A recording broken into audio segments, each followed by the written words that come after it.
And now, your East Texas Storm Team forecast. We're checking in with KTK meteorologist John Adams. John, so we've been hearing about weather, not severe weather, but rain should be coming in the forecast soon today or Friday?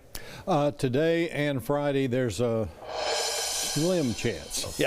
Yeah, we could see a few showers coming in later this afternoon, maybe changing over to some thunderstorms tonight, but as of right now, we have just great weather across East Texas. You can see there we've got blue skies out over Eagles Bluff.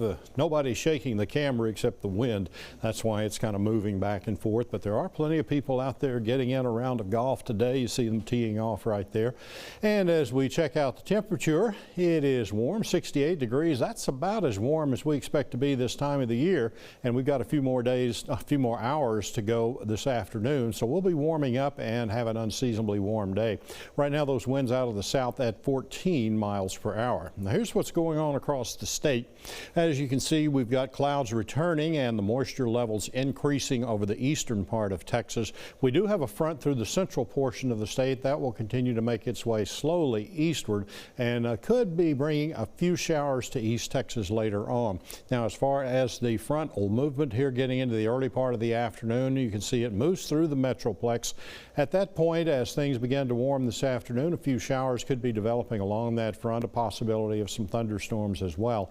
And as we go into the evening hours, this is about 7 o'clock or close to sunset, we'll see the showers and thunderstorms beginning to develop across parts of East Texas. Some of those could be rather strong, especially in the southern part of the area. You can see there at 8 o'clock, we're expecting to see some thunderstorms move in through the Lufkin vicinity, also along the Tyler Longview area there and north of I-20, northward up to I-30 this afternoon. Some of those could be producing a little bit of hail in the area. That would be the main threat from any type of severe weather, and we do have a low-end chance of severe weather developing across the East Texas area today. As you can see, it's a slight risk that does extend down into deep East Texas and covers the northeastern portions of the area, and that will go through the evening hours.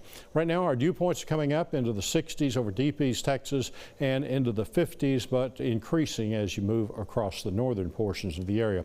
Again, these are our temperatures right now, about where we expect to be on the highs this time of the year, and the forecast highs for this afternoon say we're going about 10 or 15 degrees above that, so it is going to be unseasonably warm with those highs topping out in the lower 80s. Here's the next 7 days. Normal high runs about 69, and you can see we're going to be well above that over the next several days. So we got a pretty good day coming up for you. We will have some showers this afternoon, possibly changing over to thunderstorms this evening, but the rest of the next 7 days, including St. Patrick's Day, is looking good. Check that forecast anytime at KETK.com. John, thank you. It's spring cleaning season.